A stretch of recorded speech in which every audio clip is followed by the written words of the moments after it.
They do it at Magnolia, I think March. Yeah, okay, yeah. In the winter, so, yeah, not Humour is difficult. Okay. Good morning, everybody. Welcome to the Planning Policy Subcommittee meeting. As we have a visitor, I think it would be appropriate that I read out the emergency evacuation announcement. Should we be required to evacuate the building, would you please leave the building via the nearest available exit? There is one fire exit in this room apart from that door. If you need to evacuate the room, please do so via the glass door, which is behind George, to the external fire escape staircase. Please hold both handrails in case the stairs are wet or slippery. If anyone is unable to use the stairs, would they please allow others to exit the room before they go to the fire escape door where they can be given assistance. Our assembly point is in the public car park at the side of the Civic Suite. Please do not delay your evacuation to collect any belongings. Please do not return to the building until given permission to do so by council staff. Please note that this meeting will be audio recorded. Could I please ask you to switch off your mobile phones or turn them to silence? Right, moving on. Apologies for absence. We have apologies from Councillor John Mason, who will be substituted by Councillor Michael Hoy. Non-members attending, I think we have Councillor Chris Stanley and Councillor Ward. We have here, as you see on agenda item number 3, is the minutes of the meeting held on the 9th of July, which, if anybody has any objections to, I will sign in due course. If you recall, we did have a meeting in August, but due to technical reasons that could not be regarded as an official meeting. So the last official minutes we have are for the meeting of the 9th of July. That's me. Can't find it. It's on the floor. No wonder. Sorry about that, sir. Okay, so is everybody in agreement with those minutes of the 9th of July? I'll sign those in due course. Any declarations of interest? I'm purely interested as being a portfolio holder for Enterprise. Okay, thank you very much. Moving on, as you see, we now have 3 separate items. My intention is to allow our officers to, I'm assuming that everybody has read all these reports, to allow the officers to clarify any points, at which stage after that members will be invited to ask any questions. Okay, so is it you or Matt or Natalie? Natalie. Okay, items regarding the statement of community involvement. Over to you, Natalie. Okay, thank you, Chairman. So members will be aware that the Council adopted its most recent statement of community involvement in July 2016, following a period of public consultation. There have been a number of changes over the last couple of years in relation to legislation, primarily in response to neighbourhood planning amendments and also to data protection. There are 3 amendments that are proposed to be consulted on and to supplement the adopted statement of community involvement. The first one relates to GDPR. The new regulations came into effect in May this year, so the addendum in relation to GDPR is quite short and just clarifies the Council's position with regard to how we deal with people's personal data. The second amendment is in relation to the South Essex Joint Strategic Plan. As members will be aware, the Council is committed to working with its neighbours across South Essex to prepare this joint plan. Members adopted the latest timetable in the local development scheme, which included an update on the timetable for delivering the joint strategic plan. The LDS was adopted in July this year. This amendment proposes an agreed framework for consulting on the joint strategic plan once we get to a point of publishing a draft. This amendment has been agreed across the 6 South Essex authorities plus Essex County Council. So it's proposed that we keep the same format because this is consistent with the other Essex authorities at this point in time. But we are proposing again to consult on this amendment. Each local authority will consult on the amendment as well. Then those responses will be collated and a final version will be prepared and reported back to the subcommittee and then full council. The final amendment is in response to neighbourhood planning amendments which came through in the Neighbourhood Planning Act of 2017. The main thrust of the addendum is to provide a bit more detail on how the neighbourhood planning process works and how the council will support that process through consultation, etc. So those are the three separate addendums which we're looking to consult on in due course. Thank you. Okay. Well, as you've probably read and as Nasser has explained, very much most of this is what it is. But please, if anybody's got any questions they want to raise with officers, please go ahead. Otherwise, as I say, I think there's a limit to what we've got, any flexibility on this situation. Michael, go. Yeah, thank you, Councillor Sperry. Just a couple of questions, should be pretty simple. How many people were culled from the list? And I'd like to know why, because I don't think there was, under GDPR, I'm not sure why there was any need to ask people to stay on the list. They were there for a reason, therefore the reason was valid. Was that the reason for... We only contacted people who had never made a representation. So it's not really to do with GDPR, it's more to do with the fact is the list... It was the interpretation correct? of the of JDI who hold our mailing list. It was their interpretation of the new regulations. There's still, I think there's still an element of uncertainty as to what that actually means, and each local authority has done something slightly different, but this is the advice that we were given by the body that's responsible for holding our mailing list. So that's the approach that we took based on their recommendations. People who had never responded, they obviously responded originally to be on the list. They would have requested at some point to be put on the list, but some of those individuals had been on there for 10 years and never made a representation. So it's just to reconfirm really that they're happy for us to hold their details in accordance with the How many new people GDPR. are left on the list? Do you have any idea? There's still 8,000 odd. is it about 8,000? It was about 9,000 and somewhere between 500 and 1,000 were deleted, Right, but most of those were, I mean, a lot of people had ended up on our mailing list when the Joint Area Action Plan was consulted on, so actually they live in Southend. Yeah. So a lot of people maybe aren't actually as interested in Rochford planning as being on the mailing list suggests. So like Natalie says, it was just to confirm that they were happy for us to still contact them. No, thank you. I just want to get an idea of how it is that was working. Because just to add, because I think anecdotally I had a couple of emails over time that because of the Joint Area Action Plan and people signing up to that, they were questioning why they kept getting information related to Rochford. So I think it's kind of a tidying up process to a degree. Okay. So, No, thank you. That's got it. The second question was really just about the JSP as such. We talked about consultating on it. I can't say the word. As it's the JSP and the JSP, I like talking about money. The JSP has been awarded quite a large amount of money in grants.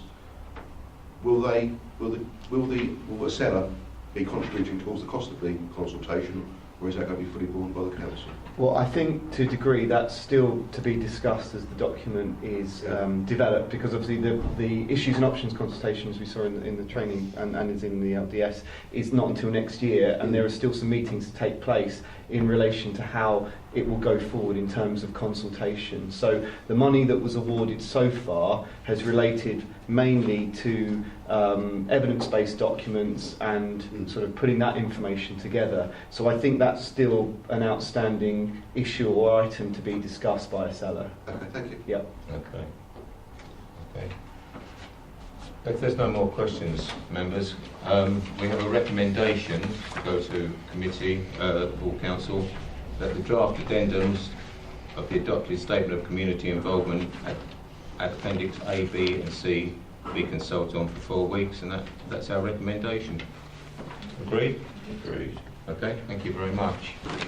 I think before we move on to item number 6, it may be appropriate, just in case anybody isn't aware, Matthew here will be leaving us within the next couple of months. So I think it may be appropriate, as we progress on this conversation, that I think Natalie or Matthew will explain what we feel is going to be the best way ahead in the short term. And we may need to adjust that as time progresses, but they will explain, and I'm aware of some of the issues that we may all want to raise. So who's doing this? Yeah? Okay. Okay, so second item relates to considering priorities as we go forward. So following on from what Councillor Sparing has been saying, with all the different elements that are coming forward, so we've got the joint strategic plan, we've got the local plan mating, we've got our duty to cooperate considerations with our neighbouring authorities, and highlighted more recently, which is discussed here, is the issue of Gypsy and Travellers and how we take that forward, considering the applications that have come forward and the appeals that have been determined in the latest 2-year period. So this document sort of outlines where we are in terms of options to go forward, and we've sort of taken these options forward bearing in mind existing resource and obviously further resource going forward, considering what the makeup of the team will be in the next 6 months at least. As I say, with the joint strategic plan coming forward by the spring of next year, and now where the local plan sits in consideration of that, and what needs to be determined by the JSP to assist the local plan going forward. However, we're aware that there are other issues that need to be addressed, and whether there are other issues that need to be addressed in the short term. All these things really have to go through a local plan process. So that's even if there's allocation of sites in relation to Gypsy and Traveller issues, and if that was deemed to be something that should go forward ahead of possibly local plan work. But obviously the joint strategic plan has a set timeline, and that will go forward as that is. But bearing in mind the size of the team, we put forward a number of options that sort of considered whether we need, and I would say we probably do, need to prioritise what comes forward first, depending on what members feel are the priorities going forward for the council. So that's set out in the options going forward. I won't go into detail, but one is sort of just continuing with the local plan, following the JSP work. And that is sort of where we were considering before we were thinking about resource issues, and we were thinking about where the JSP sits, and obviously the appeal decisions that took place on the Gypsy and Traveller sites so far. Option 2 on there just looks at having kind of a focused document going forward, so maybe not the local plan and all the elements and the detail that exists in that, but sort of a high level Part 1 local plan that just considers the key sort of strategic policies going forward. The third option is a separate issues and options discussing sort of Gypsy and Traveller policy ahead of the preferred option document that would exist for the local plan. So this is almost kind of a document setting the scene. We can consult on that just to get an idea of the appetite, I guess, from the community going forward, and obviously you as members, about whether that is an appropriate way forward to accelerate something ahead of the local plan to obviously deal with sort of a quite pertinent issue. Option 4, I suppose, is a slightly more accelerated version of that we basically do commit to going forward with that approach, because that should be the priority. The JSP will be continuing on. Obviously resources to a certain degree will be concentrating on that, because we have to commit an officer from 1st of October for 2 days a week for the team who are preparing that. So we've got to bear in mind the resource issue in those terms. Whether a separate issues and options Gypsy and Traveller document is taken forward ahead of a local plan because members deem that that's an issue that should be tested ahead of other policies that could be taken forward in the local plan following that, because some of them will be dealt with by the joint strategic plan anyway. So those are the issues before members to discuss and the options to consider. Okay, thank you. I will bring Natalie in shortly because she'll be the longest serving or senior officer here in a few months. Can I make it very clear that the senior management of the council are fully aware of these issues? I've made them aware, I know the portfolio holder is made aware, and I know the officers are made aware, so it's not as though the issues aren't being addressed, but this is a situation that we are in at the moment. And I don't think there's any doubt that there will be a time delay between Matthew leaving and another person coming in. That's a reality. So before Natalie comes in with her views on the future, has anybody got any questions they want to raise at this stage on what Matthew's just said? Sorry, Chris, pass it through John, through Mike if you've got something. Anything? Chris is not a member of the committee. Yeah, no, I'm not a committee member. No. Okay. Do you want to carry on, Natalie? Thank you. Okay, Yeah. that's fine. We've had some internal discussions about what we feel is potentially the best approach. I know there have been some recent challenges to our existing policies on the Gypsy and Traveller front. So with the resources that we've got, we feel that option 3 could potentially be delivered in terms of looking in a bit more detail at how we seek to meet the needs of Gypsy and Travellers in a comprehensive way over the next sort of 15 to 20 years. That would probably look in a bit more detail at our existing policy, how that allocation is likely to be delivered, if at all, over the next sort of 5 or 10 years, and what the other options are for us in reality. So looking in a bit more detail as well at sites that have come forward through the call for sites, any other sites that we may be able to identify, and try to firm up our approach to realistically meeting the needs based on the most recent evidence in the Gypsy and Travel Accommodation Assessment. That does give us the opportunity, so once we've prepared a specific sort of issues paper, we do have the option then to consult on that, look at the responses, and then bring it back to the subcommittee, and from that point on then decide whether we still want to progress with a complete local plan, including all of those issues together, or whether we then go down the route of doing a separate Gypsy and Traveller policy document as a priority.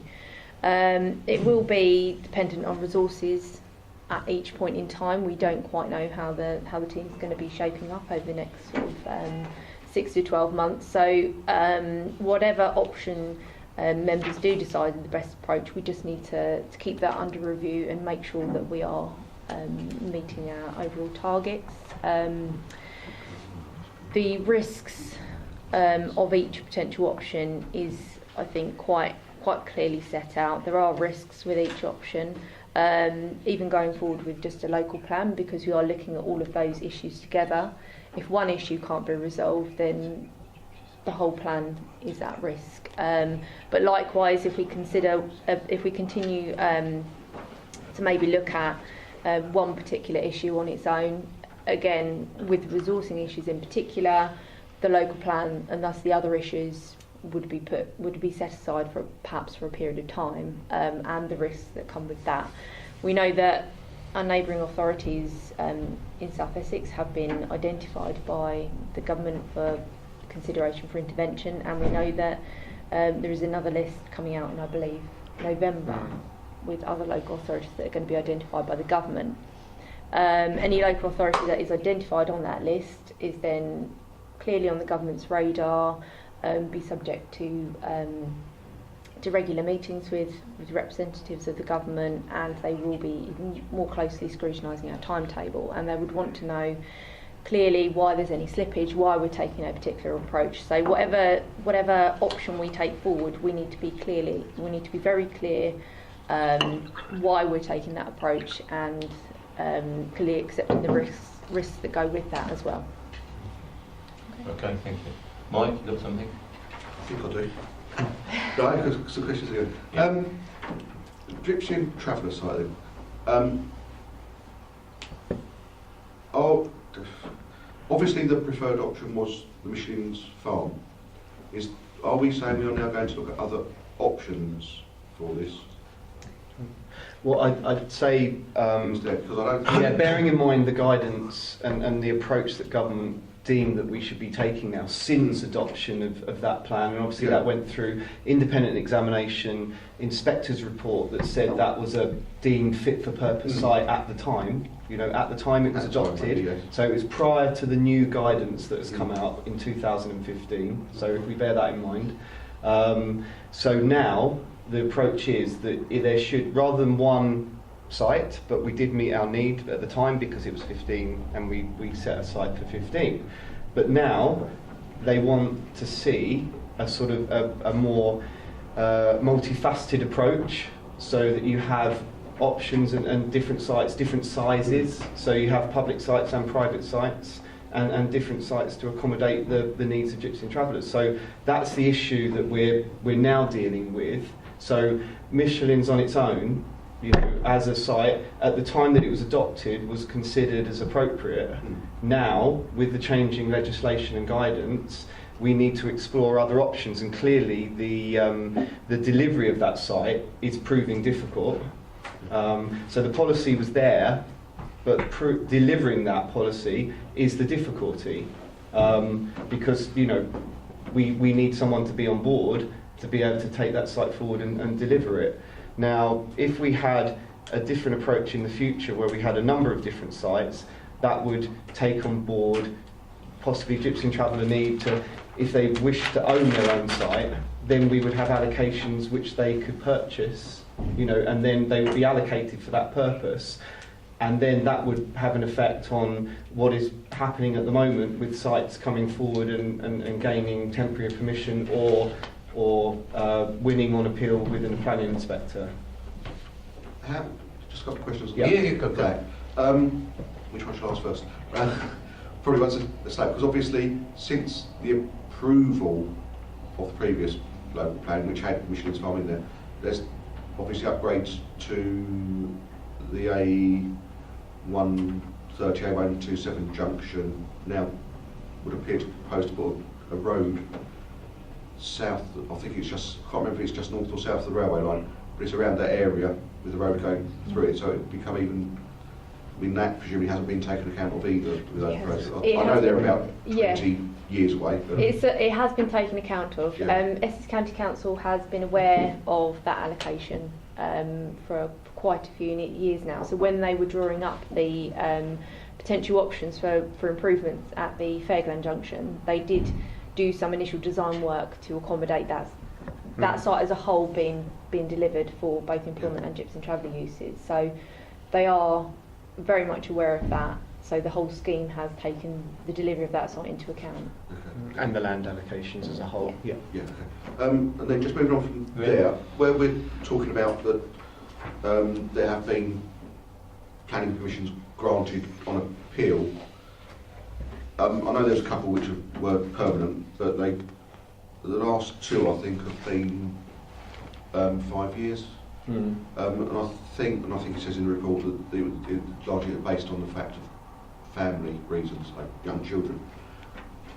On the basis that, regardless of the stage we're at with the plan, if we make it quicker rather than slower, I'm just going to ask if they would still be passed, because obviously if you're getting permission based on a family need at that point in time, because you may have young children going to school, they can't wait 5 years or 10 years for the plan to come, so they presumably would still be likely to be passed on a I field, think is that you're correct? correct in thinking that until we progress a plan to, that's the thing, because there is still a time period that it takes to deliver a plan, and then have sites that are deliverable. Yeah. So I think that's why on the last cases, the inspector, apart from where there was the PDL, where it was, a different decision was made with those temporary permissions, if and when they do come forward, it's based on that, because the inspector is considering the timeline that it would take to produce a document that would allow us to have sites allocated for that purpose.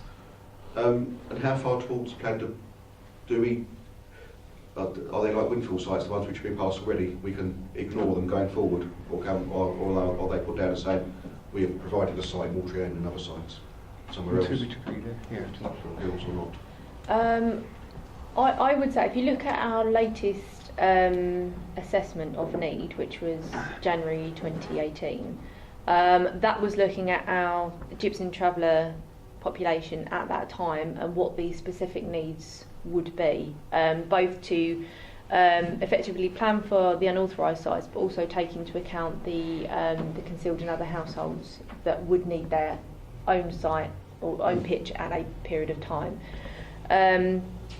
The two most recent applications are effectively on top of that, because they weren't there when we were doing our initial assessment. They would, in theory, be in addition to that, and we are looking at updating our baseline again. Through reviewing our existing Gypsum Traveller policies, not only would we be looking to allocate based on evidence from a point in time, we would also be looking at some sort of a criteria-based policy as well, to try and capture those sites which fall outside that, if you see what I mean. Yeah, thank you. Just briefly, I'm in favour of option 3. Okay. I think personally The we issues need option to do some first. work on this, and I think we should be seen to be doing it properly and to actually get some meaningful Okay, information well, back. before we go on to that, Michael, if you've got another question. The you final go. question Yeah, is- no, because I It's think just about we need the- to these make some comment sites. around that item anyway. Is really about being specific now, and tell me if it's not relevant, is the site at the end, or the junction of say Rawth Lane and the A1245, which was refused permission and it's been refused, I think it's been upheld. How can or does or doesn't that fit into any of this? That's a very open question, I know. Can it be taken account of? Can it be put into the local plan? Can it? Yes, absolutely. You're I talking mean, about the permanent allocated. no, because it's Cherry Hill Farm. Yeah. I think you're referring to. Because it's isn't it? been Cherry refused, I Hill know Farm. it's Yeah. Yes, been there years. Absolutely. decade probably, We at can least. look in some detail at each of those sites. That's an unauthorised site. Yes. So we can look at how that fits into our overall delivery plan, if you like, of meeting needs. We can look at the specific issues in relation to it, the planning history, etc. And we can, through the policy process, through the consultation as well, determine if we feel that. Again, where that like all site the is other suitable, sites, yeah. it would have to go through that process to Yeah. understand whether it was deliverable, suitable, Yeah. appropriate. So, Yeah. But if, for example, if an unauthorised site, if we considered it to be suitable, it had been there for a period of time and we were looking to allocate that, that would then mean that we wouldn't need to find a site elsewhere to meet those needs. So it would contribute towards it that. would, yeah, Potentially, it would. But as we say, we're updating our baseline at the moment so that we'll have a fresh response to what that need is. So. Okay. Well, in light of the comments from Natalie and Matthew, I would suggest that we support their recommendation for option number 3, if members agree. But I also think we should put at this point that, all of this is dependent on resources being made available. And I think we should include that in our recommendation to full council if members are in agreement. June. Chairman, yes, I completely agree with you, because it was a real concern and has been for a while, and it was mooted last time and taken forward to be considered. I think Matthew report on resources, and I we are definitely, I'm sure, I'm saying we, but I certainly am, and I know I'm pretty certain the rest of us are concerned as to whether those resources will ever be adequate for what is required for us not to slip into that risk of our local plan being delayed, and we can't afford that to happen. So we do need again a strong recommendation to go forward. Well, I think what Natalie highlighted, obviously, central government is looking at South Essex councils. No doubt about that. You know, they've got 3 on the radar already, so they're focused here. So I think all we've got to do is come up with, you know, we can fully got is proposed subcommittee recommends to council that local plan should progress in the short to medium term with option 3, as stated in this paper. But the subcommittee expresses its strong concerns regarding the resources that are currently available and look to be made available in the short term. And do we mention in that the risk to the delivery? Yeah, subcommittee is concerned that central government is highlighting councils in South Essex, and we feel it is essential that we do not come under their closer scrutiny. Yeah? Members happy with that? Okay, thank you very much. We'll move on then to, you all right with that, Sonia? Absolutely fine, thank you. Then we'll move on to item number 7. We'll be talking about the programme ahead. I think, as you're aware, we found over the last couple of months, and I will continue to have monthly meetings, but there are occasions, thanks you, there are occasions where we have updates for information purposes only, and there are other meetings where we need to make recommendations to full council. I'll just pass over to Sonia, who's got some ideas on this and how we perhaps move forward so that we don't necessarily have to get everybody here or do whatever we need to do. I think that given that you expressed, I think early on in the summer, the desire to meet on a regular monthly basis, we can still do that, and I will continue to contact you all to get those meetings in the diary. But I think it would make more sense that where you haven't got any formal recommendations into council in terms of consultations or needing to turn things around quickly, that we have more informal meetings and without sort of formal agendas and so on. And then obviously when you need to look at things and make recommendations, then those meetings will become formal ones and same as today's. But we will still have a monthly meeting. Yeah. And it'll just be at what level it's being operated at. Yeah? Everybody happy?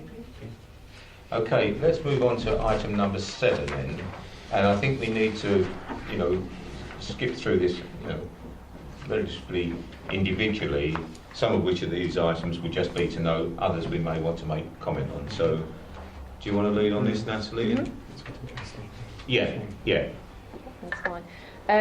So this report is basically an update to the one which you have hopefully read that was published in August.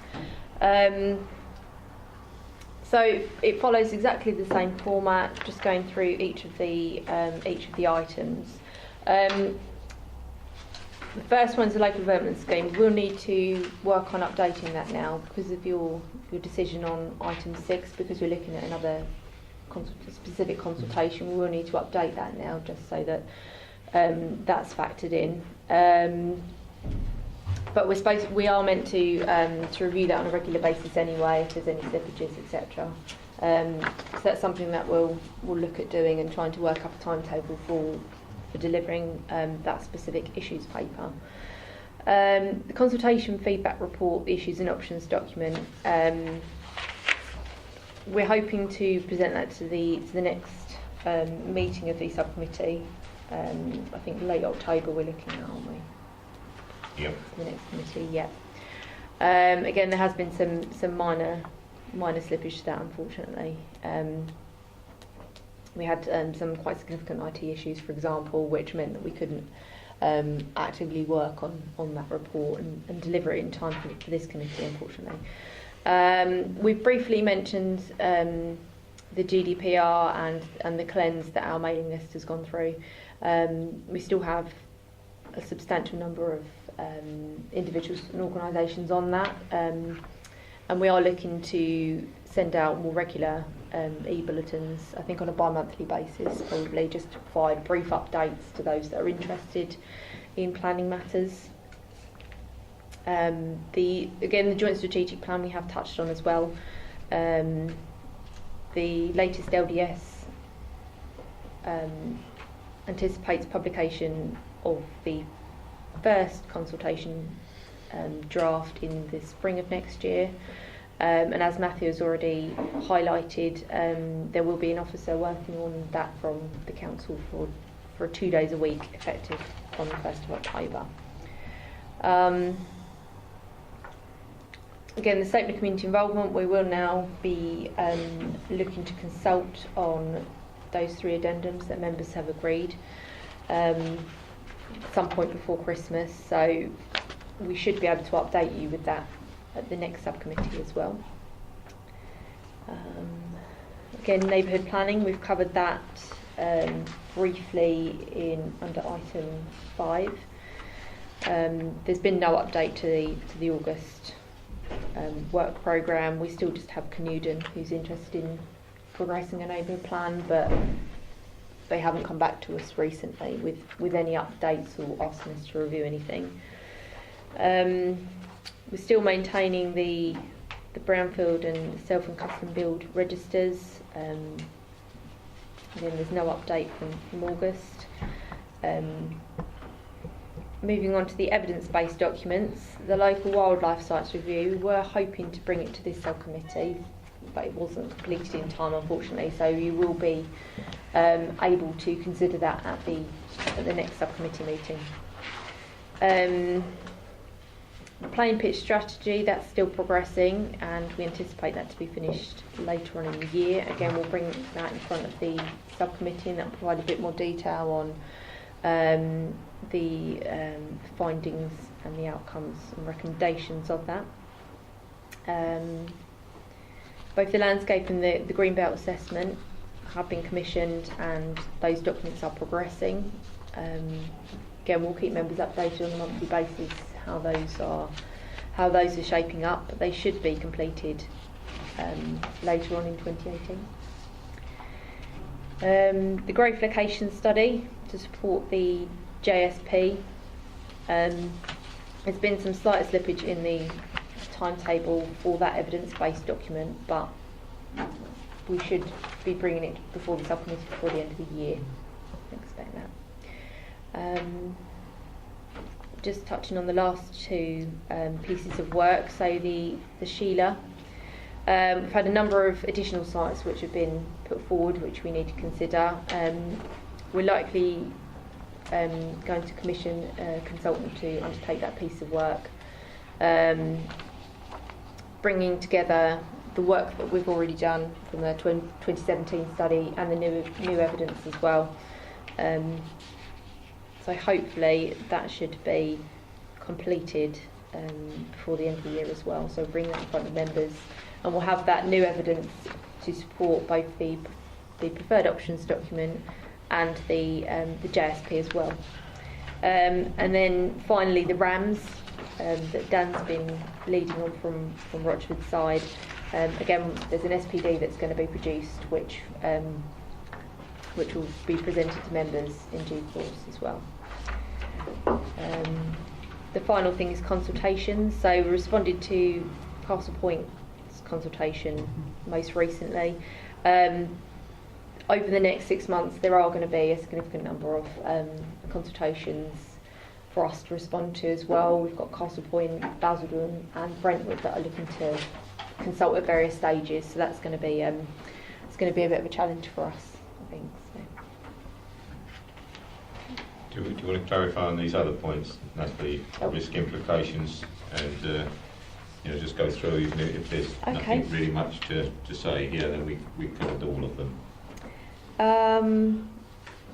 Yeah, we've touched on government intervention, so it relates back to really to keeping our LDS up to date and being quite clear about the reasons for any sort of slippages, why we're doing additional consultations, why we're taking additional approach, etc., and just being clear how that will impact on other aspects of plan making as well.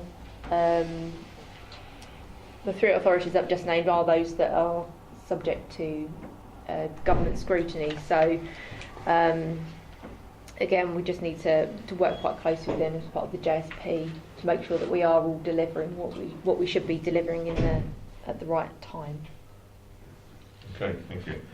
Yeah, go on. Only just to add, obviously the update report is useful, and it just highlights the additional work that happens behind the scenes and the amount of work that's required in the preparation of the different documents that take place. So while you see sort of the local plans, on the surface, all those deadlines and dates that we need to prepare them, there's all that work going on in the background. So, while the plans aren't taking place, the team are frantically sort of arranging, doing studies, preparing evidence-based work, so that there's a whole ream of work that happens at a lot of different levels when you sort of don't hear about the main consultations taking place. And it's just probably worth just highlighting that, and I think that's what's good about this update report. It just gives a flavour and idea of what the team have to sort of produce in those intervening periods. So yeah.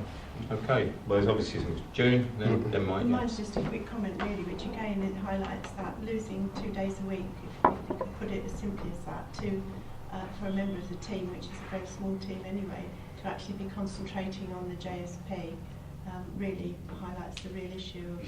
Shall I add the other one? Yes. Dan Dan. starts his last term, so we're losing him 1 day a week as well.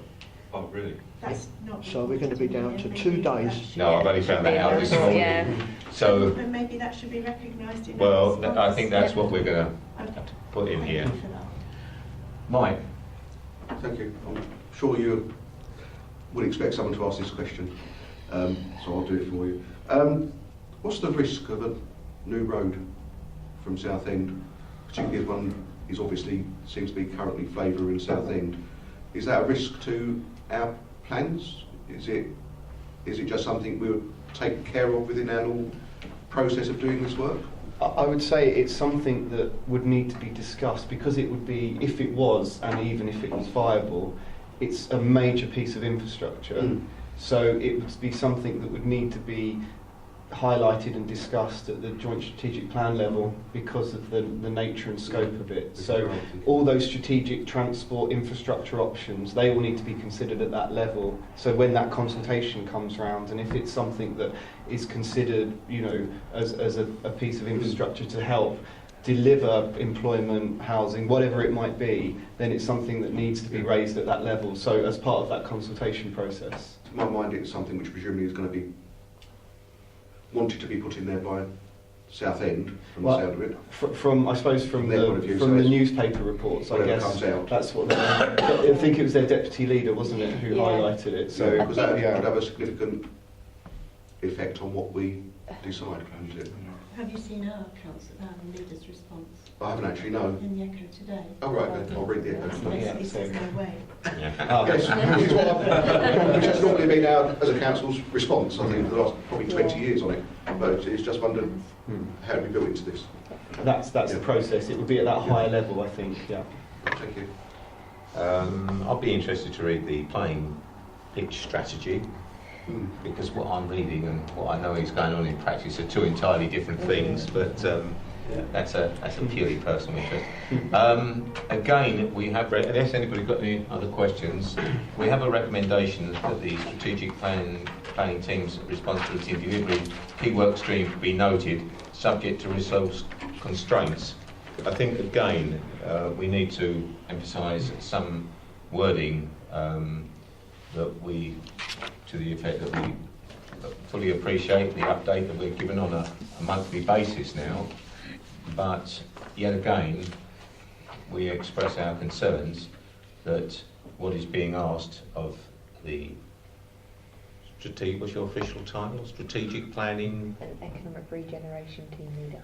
Economic Generation Team is being stretched to the limit with what they're being asked.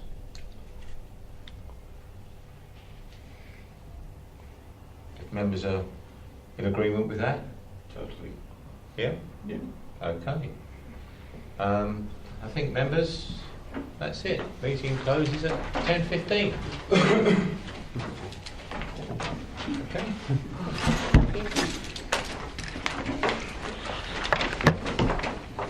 Do I need to sign this somewhere?